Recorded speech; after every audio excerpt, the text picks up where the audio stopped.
Halo, assalamualaikum warahmatullahi wabarakatuh. Bertemu lagi dengan saya Bayu ya. Yang kali ini saya akan membahas tentang kenapa sih kita harus memilih usaha ayam petelur. Kenapa?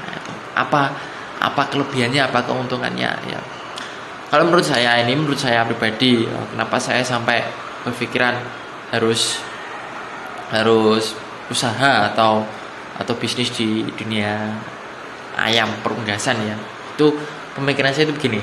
Yang pertama, ayam ayam ayam petelur ya yang kita maksud. Yang pertama, ayam telur. Saya kira semua orang membutuhkan telur ya. Maksudnya barang yang semua orang di rumah pasti ada lah, pasti ada. Jadi simple telur itu. Semua orang membutuhkan, harganya juga terjangkau, terus orang juga yang dimasak yang paling simpel juga telur, maksudnya paling paribasan atau umpama anak kita mau berangkat sekolah kita belum siap si telur mata sapi istilahnya ya kalau orang kota ya, kalau orang Jawa ya ceplok dadar nuki wis kayak sambel menuk ngono ya. Nah, yang pertama kan pasarannya penak, pasarannya tuh gampang, jadi untuk memasarkan barang itu gampang. Itu yang pertama. Yang kedua,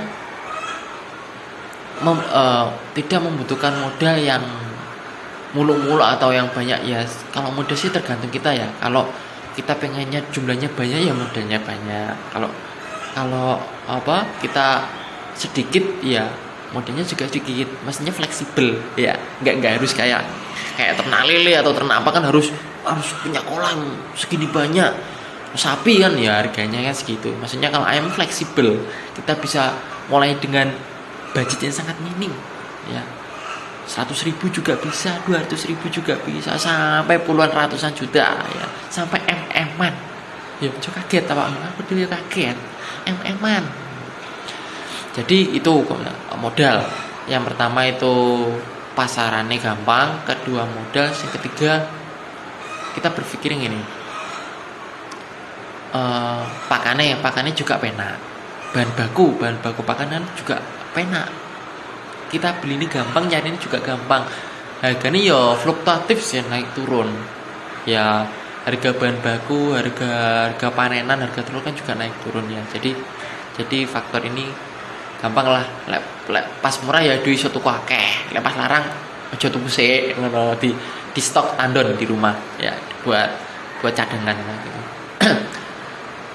Telurnya pasarannya gampang, modal yang fleksibel, yang ketiga bahan baku yang mudah didapat, yang keempat adalah tidak membutuhkan private skill, atau maksudnya kita tidak perlu belajar kursus atau gimana lah, maksudnya ilmunya juga gampang, mudah didapat, bisa otodidak, bisa kita bertanya sama orang yang lebih ahli ya, maksudnya pengetahuan tentang seputar gas itu gampang.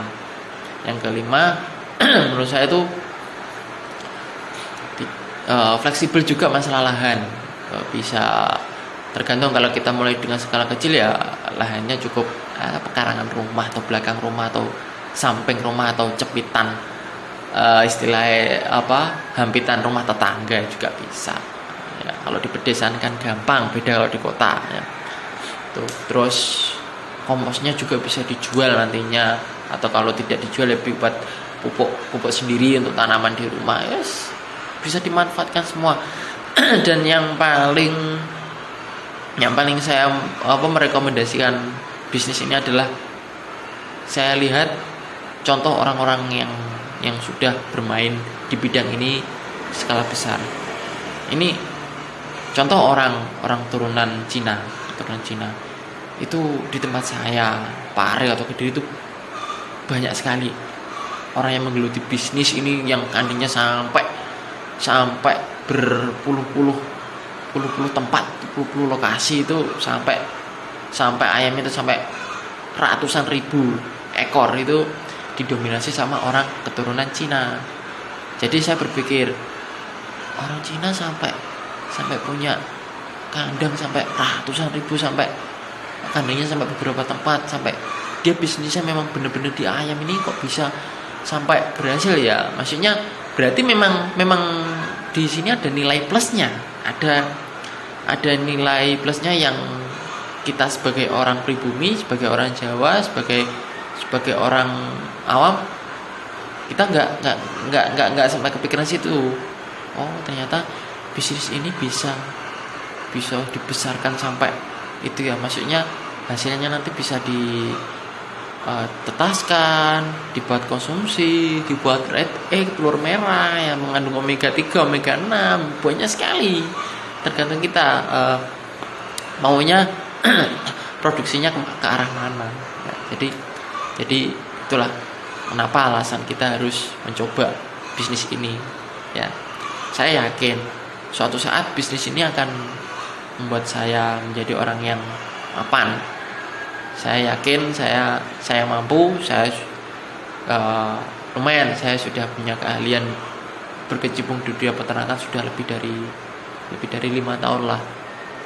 Ya, jadi untuk pegang-pegang kandang di luar sana saya sudah beberapa kali pegang perusahaan, sudah beberapa kali juga megang ayam petelur jenis Elba, jenis Layer, jenis KUB, jenis banyak lah jenis petelur yang lainnya ya. Cuma yang familiar dengan orang-orang kan ayam layar, ayam meren yang telurnya setiap hari kita konsumsi di pasar ya, bisa dibeli pasar toko itu. Kalau untuk ayam Jawa atau ayam itu kan memang beberapa biasanya jualnya bijian. Nah itu sih alasannya kenapa kita harus mencoba. Jadi yang penting kita jangan takut untuk mencoba, jangan takut untuk memulai usaha. Yang penting kita niatnya berusaha, ikhtiar tawakal ya, nanti selebihnya kita pasrahkan sama yang di atas. Yang penting kita jangan menyerah, tetap positive thinking, tetap berusaha lah, jangan kita underestimate, jangan punya pikiran nol. Yang penting berusaha. Kalau kita gagal, kita bangkit lagi, kita evaluasi kita gagalnya di mana, kita bangun lagi, stand up lagi. Pokoknya kita jangan menyerah ya. Saya yakin bagi Anda orang yang ulet, yang telaten di bidang ini, pasti akan berhasil ya. Yang penting semangat ya. Di musim pandemi seperti ini kita harus memberikan support satu sama lain, apalagi sesama peternak ya. Ya saya cuma menganjurkan seperti itu. Saya kira untuk pertemuan yang kedua ini saya rasa cukup lah ya. Untuk selanjutnya kita bahas kita bahas topik selanjutnya nanti ya. Oke, terima kasih. Assalamualaikum warahmatullahi wabarakatuh. Selamat pagi.